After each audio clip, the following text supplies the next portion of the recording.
آغاز تو ہوتا ہے انجام نہیں ہوتا جب میری کہانی میں وہ نام نہیں ہوتا۔ السلام علیکم دوستو، میرا نام ہے مصطفیٰ اور آپ دیکھ رہے ہیں موسم ٹی وی۔ آج میری ویڈیو برِ صغیر پاک و ہند کی ایک ایسی اداکارہ کی زندگی کے نشیب و فراز کے متعلق ہے جن کی زندگی ترخیوں سے بھرے عروج میں گزری اور صرف 38 سال کی عمر میں اس ظالم دنیا کو خیر بات کہہ گئی۔ میں بات کر رہا ہوں کوئین آف ٹریجڈی، مہجبی ناز المعروف مینا کماری کی۔ مینا کماری سن 1933 کو ایک بہت ہی غریب مسلم گھر میں پیدا ہوئی۔ مینا کماری کا خاندان پاکستان کے شہر بھیرا سے انڈیا مائیگریٹ کر کے گئے تھے۔ مینا کماری کی پیدائش کے وقت نام مہجبی رکھا گیا۔ مینا کماری کے والد کا نام علی بخش تھا جو تھیٹر میں کام کرتے تھے۔ مینا کماری کی والدہ اقبال بیگم بھی اسی تھیٹر میں رقاصہ تھیں۔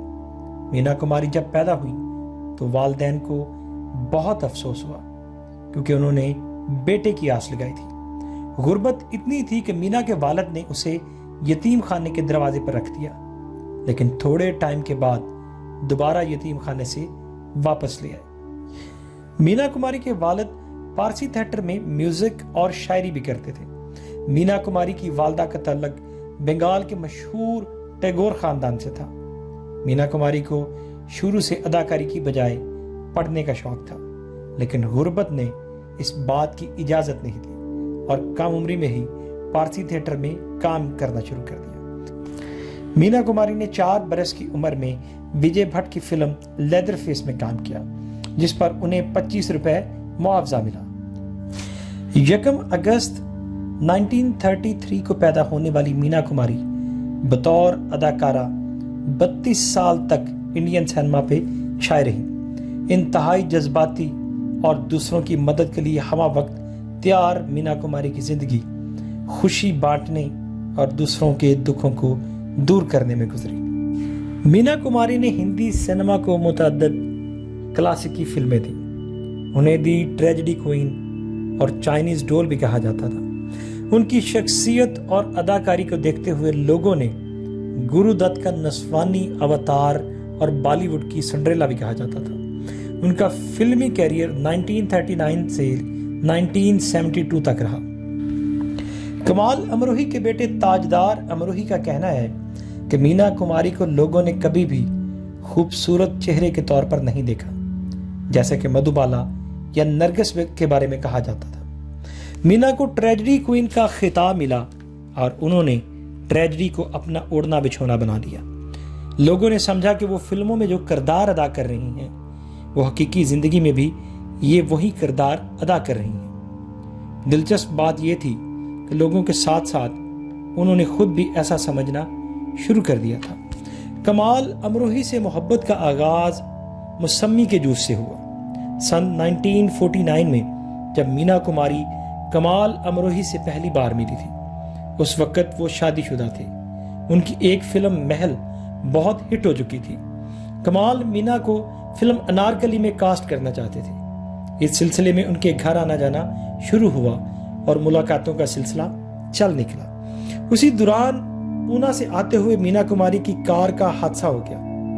مشہور رسالے آؤٹ لک کے سابق ایڈیٹر ونود مہتا نے مینا کماری کی سوانح حیات بعنوان مینا کماری ایک کلاسیکل بائیوگرافی لکھی ہے۔ ونود مہتا لکھتے ہیں کہ ان دونوں کا عشق موسمی کے جوس سے شروع ہوا تھا۔ جب کمال امروہی مینا کماری سے ملنے پونا کے ہسپتال پہنچے تو مینا کی چھوٹی بہن نے ان سے شکایت کی کہ آپا جوس نہیں پی رہی ہیں۔ کمال نے جوس کا گلاس کو اپنے ہاتھ میں لیا، بستر سے مینا کا سر اٹھایا اور گلاس ان کے منہ سے لگا دیا۔ مینا نے ایک ہی سانس میں تمام جوس ختم کر لیا۔ کمال ہر ہفتے پونا گاڑی چلا کر مینا سے ملنے آتے، پھر انہیں لگا کہ ہفتے میں ایک دن کافی نہیں ہے۔ جس دن ان کا ملنا نہیں ہوتا تھا اس دن وہ ایک دوسرے کو خط لکھتے تھے، ہر روز ایک خط، لیکن ان حدود پر کوئی ٹکٹ نہیں لگایا جاتا تھا کیونکہ یہ خط وہ خود ایک دوسرے کو اپنے ہاتھوں سے دیتے تھے۔ اس کے بعد ہسپتال میں ان کی